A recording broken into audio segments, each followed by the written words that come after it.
Israel लंबे समय से हिजबुल्लाह से लड़ रहा है और कई लोग मारे जा रहे हैं। हर बार किसी को ढूंढने के लिए अपार्टमेंट बिल्डिंग गिराने की जरूरत नहीं, क्योंकि वहां कई लोग रहते हैं और वे सभी हिजबुल्लाह के सदस्य नहीं हैं। मैं ये बता सकता हूं। मैंने इजराइल को सुझाव दिया कि हिजबुल्लाह से निपटने की जिम्मेदारी सीरिया को दे। क्योंकि ईमानदारी से कहूं तो मुझे लगता है कि वे ये काम बेहतर तरीके से कर सकते हैं। समझौते पर हस्ताक्षर करने से 2 घंटे पहले लेबनान बेरूत में एक हमला हुआ था। ये दक्षिणी हिस्से में नहीं था, आप जानते हैं, ये बेरूत में था। मुझे ये पसंद नहीं आया, मैंने उन्हें ये बता दिया। मुझे ये बिल्कुल भी पसंद नहीं आया, लेकिन मुझे लगता है कि सीरिया, आप जानते हैं, उसने उस देश को हैरान कर देने वाली तेजी से एकजुट किया है। वो बहुत सक्षम है और वो मेरे लिए बहुत अच्छे रहे। उन्होंने हर उस चीज़ की सुरक्षा की है जो मैंने मांगी है, उन्होंने कर दिया है। और अगर इजराइल ये काम सबको मार डाले बिना नहीं कर सकता तो वो ये काम करेगा, सीरिया ये काम करेगा। आप जानते हैं, ये बहुत मामूली है।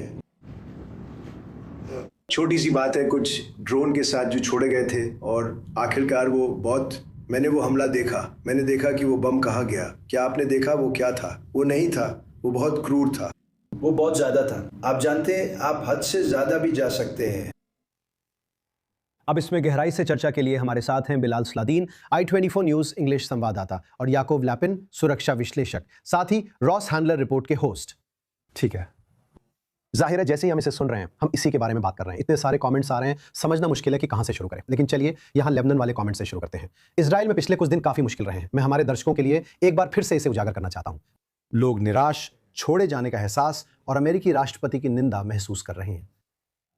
हमारे लिए तो ये और भी कम है जब हम तेहरान के इशारों पर चलने वाले कट्टरपंथी हिजबुल्लाह से लड़ रहे हैं, जो लेबनान से परेशान करता है।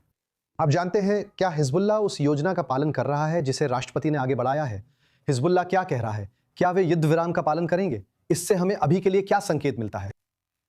मुझे लगता है हिजबुल्लाह ईरान के आदेश पर चलेगा और अगर ईरान हमले कम करने को कहेगा तो वे मानेंगे। मुझे लगता है बड़ा सवाल है कि क्या वे अपनी क्षमताएं फिर से बनाना बंद करेंगे, क्योंकि इजराइल इसे बर्दाश्त नहीं करेगा। मेरा मतलब है, क्या ये वाकई कोई सवाल है? मेरा मतलब है, क्या इस समय इसमें कोई असली शक है कि वे ऐसा करेंगे? क्या किसी गंभीर व्यक्ति को इसमें शक है? हमें इसे इरादों में बांटना होगा।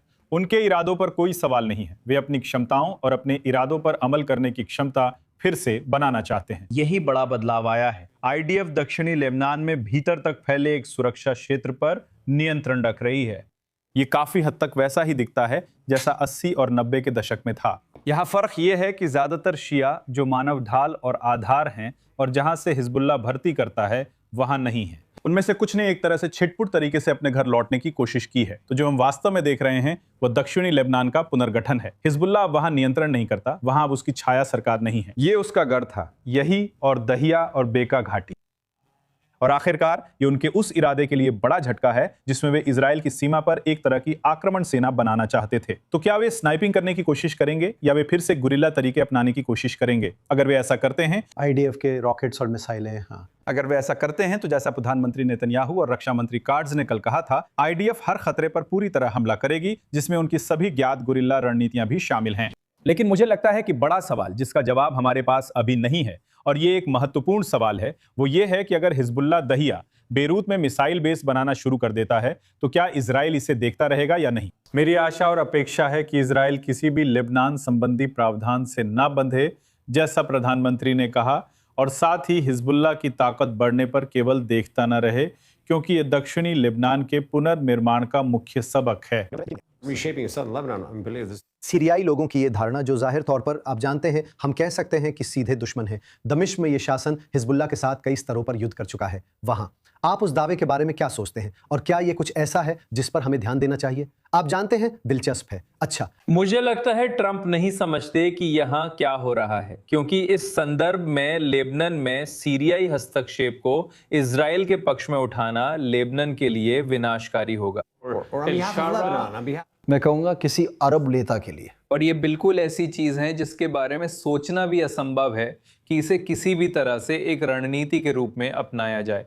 दूसरी ओर, जैसा कि याकूब कह रहे थे, हिजबुल्लाह की रणनीति वास्तव में खुद को ईरान से जोड़ने की है। जब उन्होंने 2 मार्च को अपनी पहली कुछ रॉकेट दागी तो वे चाहते थे कि युद्ध उनकी शर्तों पर खत्म हो, यानी इजराइल लेबनान से गोलीबारी के बीच पीछे हट जाए। गोलीबारी के बीच पीछे हटना, है ना? यही तो वे चाहते हैं। हाँ, और वे कम से कम मौजूदा हालात को तेहरान की वजह से बता रहे हैं। वे ये भी चाहते हैं कि लेबनान सरकार और तेहरान के बीच की स्थिति बदले। मुद्दा यह है कि अमेरिकी भी युद्ध विराम चाहते हैं।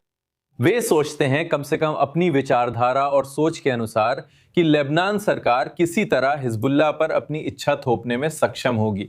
हालांकि हमें अभी तक ऐसा होता नहीं दिख रहा है, लेकिन वे मानते हैं कि ऐसा ही होगा। तो अगर एक मिसाइल बेस दहिया में है, जैसा कि याकूब कह रहे हैं, तो शायद इजराइल अमेरिकियों के पास जाएगा और अमेरिकी लेबनान सरकार को बताएंगे। और अगर ये इस तरह से हल नहीं होता है तो यहाँ इजराइलियों और अमेरिकियों को अमेरिका की हरी झंडी के साथ कोई फैसला लेना पड़ेगा। ईरान 60 दिन की वार्ता में इजरायली वापसी की मांग करेगा। संभवतः लगभग 99% ये किसी भी तरह से होने वाला नहीं है, किसी भी रूप, आकार या तरीके में। लेकिन ये मुद्दा आखिरकार इस पर निर्भर करता है कि अमेरिकी क्या सोचते हैं कि क्या होना चाहिए, जो है लेबनानी सरकार का अपनी इच्छा हिजबुल्लाह पर थोपना। और ये सिर्फ एक अनुमान है जो हमें कम से कम अभी के लिए बहुत संभव नहीं लगता। ये दूर की कौड़ी लगता है। याकूब, आप इस बारे में क्या सोचते हैं? शायद पहली बार कम से कम हाल में राष्ट्रपति ट्रंप हमारे लेबनान में अपनाए तरीकों की खुलकर आलोचना कर रहे हैं, खासकर जिस तरह से हम युद्ध लड़ रहे हैं, जैसे कि छोटे ड्रोन हमले। बेरूत में इमारत उड़ाना बहुत बड़ी बात है। इजराइल में लोग हैरान हैं कि अब राष्ट्रपति हमारे युद्ध के तरीके पर सवाल उठा रहे हैं। आपको क्या लगता है, ये कितना गंभीर है? देखिए, ये गंभीर है, जाहिर है हमारे लिए ये शर्मनाक है, ये पाखंड है। अगर ये आत्मघाती ड्रोन वॉशिंगटन डीसी जाते तो ट्रंप ड्रोन भेजने वाले देश पर युद्ध छेड़ देते। तो वो जो बाइडन है, उनका संदेश कुछ ऐसा है कि जीत को स्वीकार करो। ऐसा लगता है जैसे देखो, तुमने खुद को सफलतापूर्वक बचा लिया, तो अब पलटवार मत करो। इससे यहां हमारे किए जा रहे काम को लेकर बहुत सारी नकारात्मक भावनाएं पैदा हो जाती है। 100%। हमें देखना होगा ऐसा क्यों हुआ, जबकि ट्रंप अब तक इजराइल की सभी आक्रामक कार्रवाइयों का समर्थन करते रहे हैं। तो आप जानते हैं, मुझे लगता है कि हमें उस दबाव को देखना होगा जो वो महसूस कर रहे हैं। तेल बाजार से, घरेलू अमेरिकी राजनीति से, अपने खुद के समर्थकों से, खाड़ी देशों से, सभी से नहीं लेकिन कुछ से। जब आप इन सबको एक साथ जोड़ते हैं तो पलड़ा झुक गया है और इजराइल के हितों को पीछे छोड़ दिया गया है। और इस तरह की टिप्पणियां हमारे सुरक्षा हितों के साथ विश्वासघात हैं। और मुझे लगता है कि यही मुख्य कारण है कि यह सब हो रहा है। लेकिन इससे कम महत्वपूर्ण नहीं है कि इजराइल एक संप्रभु देश है। और प्रधानमंत्री नेतन्याहू ने स्पष्ट रूप से कहा कि आप जानते हैं, भले ही कुछ मतभेद हों, इजराइल अपनी रक्षा करना जारी रखेगा, चाहे इसकी कोई भी कीमत क्यों ना हो। मुझे लगता है यहाँ लाल रेखाएं खींची जा रही हैं और डेविड, ये केवल समय का सवाल था, क्योंकि अमेरिका ईरान को हजारों मील दूर से देखेगा और ईरानी मिसाइलें और उनके प्रतिनिधि अमेरिकी शहरों को धमकी नहीं दे रहे हैं, वे हमारे शहरों को धमकी दे रहे हैं।